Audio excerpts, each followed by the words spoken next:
Halo teman-teman, selamat datang di channel saya. Karena ada beberapa permintaan yang masuk ke saya, maka kali ini saya mau men-spill kamera CCTV atau Spycam portable dan multifungsi ya, yang biasa saya pergunakan untuk memantau apa yang perlu dipantau. Bentuknya sangat kecil dan ringan tentunya, serta mudah untuk disamarkan. Jadi, biar enak kita ngobrolnya serta unboxing CCTV ini, kita bahasnya di ruangan saya saja. Let's go. Nah, jadi teman-teman, ini di meja saya sudah ada produk CCTV-nya ya. CCTV-nya adalah CCTV 4G, merek Visarcam CD75. Produk ini baru saja dirilis di Cina sekitar awal tahun 2023 ini ya. Namun untuk di Indonesia sendiri peredarannya masih lumayan lambat ya sebenarnya.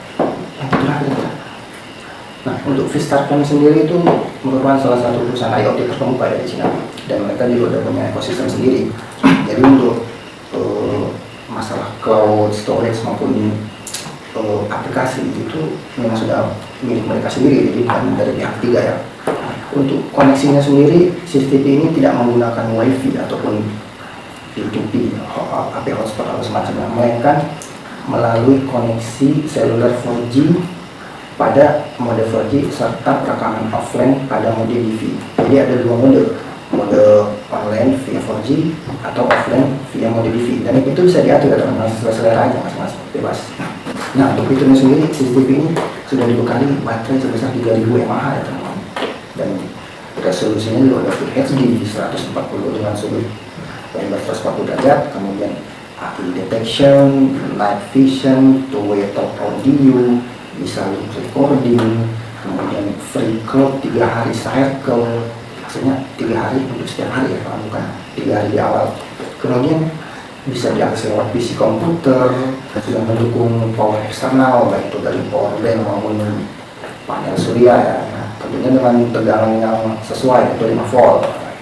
Dan ukurannya juga kecil ya, hanya 4 kali 4 kali 5 cm. Ya, cukup kecil lah teman-teman. Hanya saja ini tidak waterproof ya teman-teman, tapi tetap bisa digunakan outdoor, tentu dengan sedikit improvisasi dari kita ya teman-teman. Jadi teman-teman, dengan beragam fitur menarik seperti yang saya sebutkan tadi, teman-teman itu nggak perlu lagi mikirin jarak, nggak perlu mikirin perangkat tambahan yang aneh-aneh, praktis, bisa dibawa kemana-mana, bisa diletakkan di mana-mana atau bahkan disamarkan, serta bisa untuk di setiap lingkungan teman-teman, apakah itu di perkebunan, di kebun sawit misalnya, di rumah, di tempat usaha, atau bahkan di sekitar mobil, semua bisa. Dan untuk harga nggak sampai sejuta loh, worth it kan? Gimana? Mantap. Kalau mantap, kita unboxing ya. Let's go. Oke, kita unboxing ya.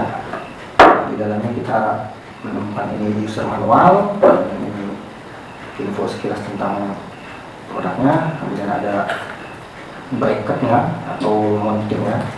Kemudian ini apa ini? Oh, Fisher untuk meletakkan tombol. Kemudian ada USB charger, micro USB ya. Kemudian ini produknya. Nah, ini dia teman-teman. Ini tampilan depan, ini tampilan belakang. Untuk kotaknya sendiri cukup elegan ya tampilannya, seperti kotak smartphone pada umumnya. Dan untuk bodi kamera sendiri cukup padat, terkesan padat. Bahannya terbuat dari plastik ABS ya teman-teman. Nah, untuk di bagian depannya sendiri seperti ini ya teman-teman, ada lensa serta sensor-sensornya. Nah, di bagian belakang ini ada slot kartu SIM nih, tipe nano, kartu SIM yang nano ya. Kemudian ada slot micro SD, ada USB socket untuk charging, kemudian ada tuas untuk off dan on, tuas untuk 4G atau DV, kemudian ada tombol reset. Nah, itu teman-teman. Kemudian ini barcode-nya teman-teman. Nah, untuk mode DV ini teman-teman, ini adalah rekaman offline. Jadi apabila teman-teman berada di area yang tidak ada sinyal 4G, maka teman-teman bisa memilih mode ini. Jadi supaya tetap bisa merekam. Jadi teman-teman nggak usah khawatir apakah di daerah tersebut ada sinyal atau tidak. Intinya jika tidak sinyal, pindahkan saja ke mode DV.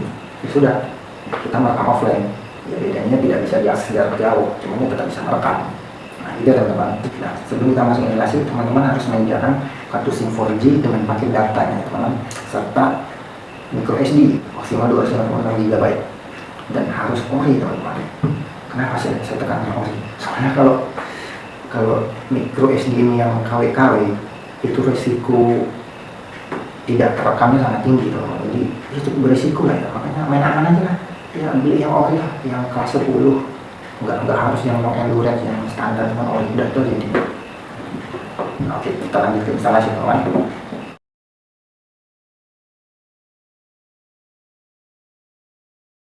Oke, jika sudah di-download, silakan buat akun baru ya.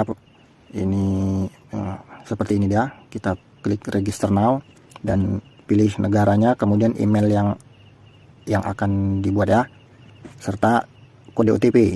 Nah, begitu teman-teman ya. Karena saya sudah daftar, jadi saya tinggal login aja nih. Oke, saya login bentar ya. Oke, ini saya sudah login dan berada di menu home. Karena ini CCTV yang udah saya tambahkan ya. Jadi untuk menambahkan yang baru, teman-teman bisa pilih tanda plus di kanan atas ini ya. Tekan, kemudian scan barcode-nya. QR code yang ada di belakang CCTV teman-teman itu ya. Nah, tinggal scan aja dan klub, kelar deh. Semudah itu kan. Kita tinggal tunggu aja proses bindingnya. Ya butuh sedikit waktu lah, sekian detik. Nah, ini dia tampilan menu home-nya. Di sini ada statusnya online, kemudian kekuatan sinyal, status baterai, dan lain-lain. Oke, kita masuk ke pengaturan setting ya. Tekan aja nih gambar di CCTV-nya nih. Nah, ini dia tampilan menunya.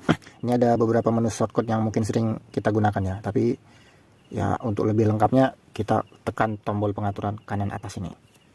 Nah, di sini dia. Nah, ini ada di pengaturan lengkapnya ya. Yang pertama kita pilih notification setting. Nah, ini diaktifkan aja semua ya teman-teman. Jadi seandainya CCTV itu teman-teman letakkan di outdoor dan hanya ingin merekam ketika ada gerakan saja, maka di menu inilah pengaturannya agar notifikasinya itu masuk ke handphone kita secara real time. Jadi ini aktifkan aja ya.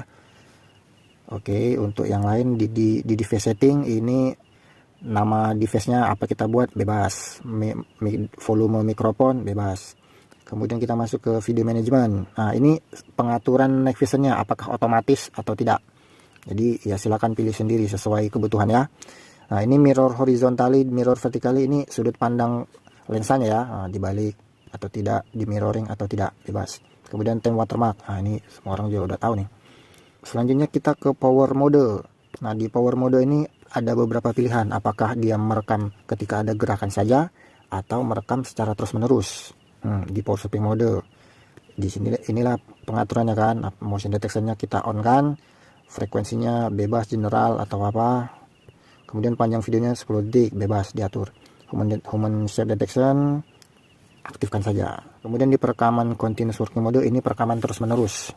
Ini biasa dipakai untuk dashcam mobil ya, atau jika teman-teman ingin merekam secara nonstop, nah gunakan mode yang ini. Tapi ingat, untuk merekam terus-menerus ini, jika Anda atur pada mode 4G, maka akan banyak mengkonsumsi paket data internet.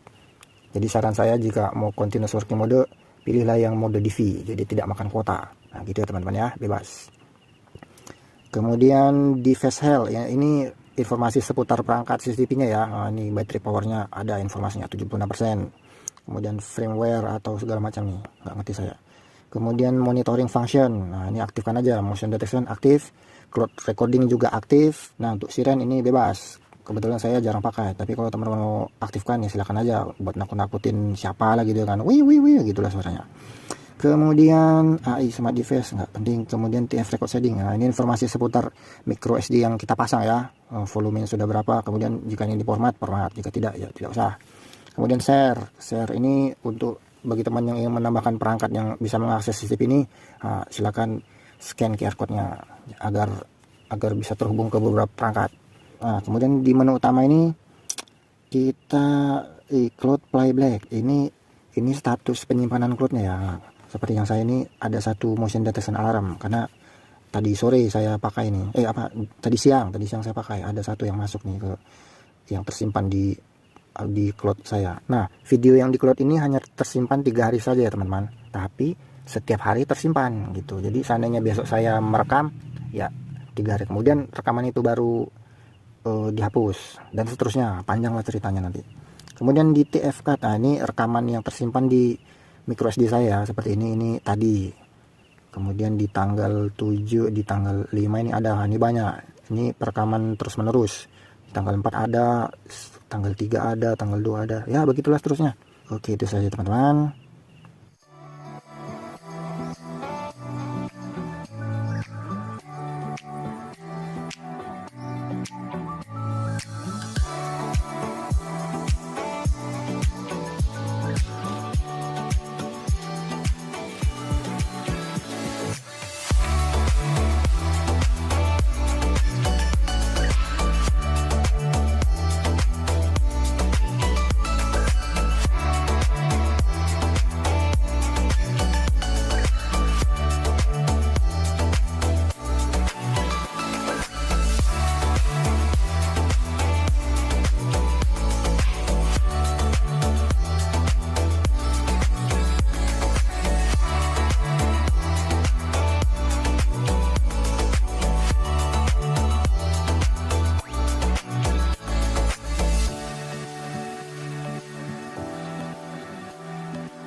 Oke, cukup sekian dari saya.